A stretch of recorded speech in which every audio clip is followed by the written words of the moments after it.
अस्सलाम वालेकुम दोस्तों, तुसीं वेख रहे हो मेरा पंजाब टीवी ते मैं तुहाडा मेज़बान मुहम्मद लतीफ़ खरल। दोस्तों सब तो पहले अपने चैनल करो सबसक्राइब ते नाल ही बैल आइकन करो ओके, ताकि साडी हर नई आने वाली वीडियो का नोटिफिकेशन सब तो पहले तुहाडे तक पहुँचे। दोस्तों रोज़ाना की निस्बत अज भी तुहाडा वीर तुहाडे वास्ते एक मज की वीडियो लैके हाज़र है। उम्मीद करांगे कि तुहानूं ये वीडियो बड़ी पसंद आएगी। तो सब तो पहले कैमरामैन साहब नूं रिक्वेस्ट करने कि थोड़ा कैमरा नज़दीक करन ते मज दिखाण तसल्ली दे नाल। बाकी गल्लां बातां करांगे मालक दे नाल।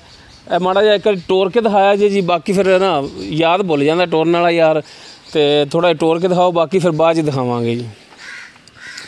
माशाल्लाह टुरन दे विच इंदे कोई मसला नहीं, पूछ लेंदी जी जमीन ते लग रही है, तो माशाल्लाह वाना भी चंगा लई खड़ी है।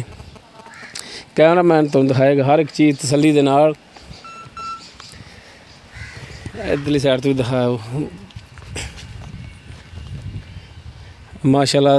थण जो भी है तुहाडे सामने, मुठ पारे अद्धी मोठे 1.5 मोठे तुहाडे सामने, हर एक चीज़ कैमरामैन तुहानूं दिखाएगा तसल्ली दे नाल। चलो जी उत्थे बन दो तो फिर दिखाना तसल्ली नाल।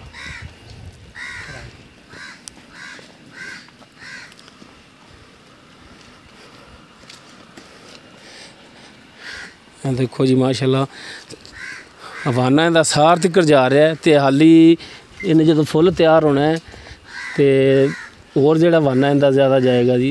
देखो हर एक चीज़ तुहाडे सामने।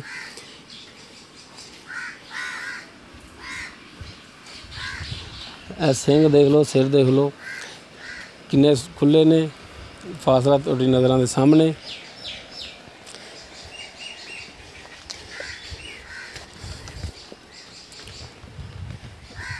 खलोजा करम वालीए कुछ नहीं आते। इहदे साइड ते पटाका जिहा एक जिहड़ा निकलिया हुंदा, ये शुरू तो ही भाई होरी कहंदे ने कि हैगा सी शुरू तो ही है।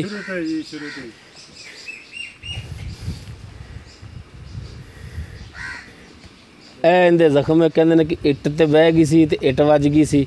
थोड़ा जिहा जख्म है तुहाडे सामने जी। बाकी हुण करने जी मालक दे नाल गल्लां बातां पुछने आ जी की हिसाब किताब इहदा। आओ जी जनाब। अस्सलाम वालेकुम। वालेकुम सलाम। की नाम है जी अपना? मेरा नाम रशाद मुहम्मद अरशाद। हाँ जी। अच्छा भाई अरशाद सब तो पहले दसो कि जी मझ किनवा सूआ इन्हें सूना हुण? ये जी चौथा। हाँ जी। किन्ने दिन रह गए सून दे? इंदे जी 7 दिन रह गए, 6-7 दिन रह गए। 6-7 दिन। हाँ जी। अच्छा पहले सूबे तुहाडे कोले सी, तीजा दूजा भी?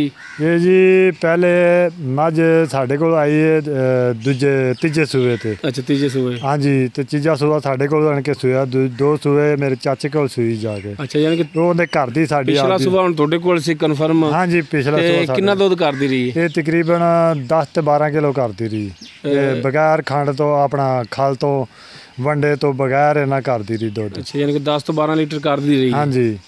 तो मेहनत हुण भी इन्ना करेगी इंशाअल्लाह करेगी। ते इंदा हुण मेरी खुराक नाल ही इहने करनी है, जेहड़ी तुहाडी खुराक पाए तो वो तो वक्खरी गल होवेगी। नहीं वो तो गल है, सारी गल है खल वंडा या कोई चोकर वगैरह पाइए तो फिर जानवर ने ज़्यादा ही दुध देना जी। तुसीं कल्ला चारा ही पाਉਂਦੇ सो जी। अच्छा हुण इंदा जेहड़ा ना प्यार मुहब्बत वाला मुनासिब जेहड़ा रेट है जी इहदा 2 लाख रुपया जी। 2 लाख रुपया। 2 लाख। कोई इंदे च साडे नाल कोई प्यार मुहब्बत कमी पेशी करोगे? कर लांगे कोशिश करोगे कि कुछ कर लांगे जी इंशाअल्लाह करांगे। कमी पेशी रेट दे विच करोगे? बिल्कुल करांगे। लो दोस्तों भाई इरशाद 2 लाख रुपया डिमांड कर रहे हैं, लेकिन ये अपने नाल रेट दे विच कमी पेशी करनगे। दोस्तों उम्मीद करांगे कि तुहानूं साडी अज दी वीडियो पसंद आवेगी। अगर वीडियो पसंद आवे लाइक शेयर करना ना भुलना। साडा व्हाट्सएप नंबर है 0321 57 29 251। दोस्तों इस दे नाल ही लतीफ़ खरल हुंदे हो इजाज़त मिलने नैक्सट वीडियो ते। अल्लाह हाफिज़।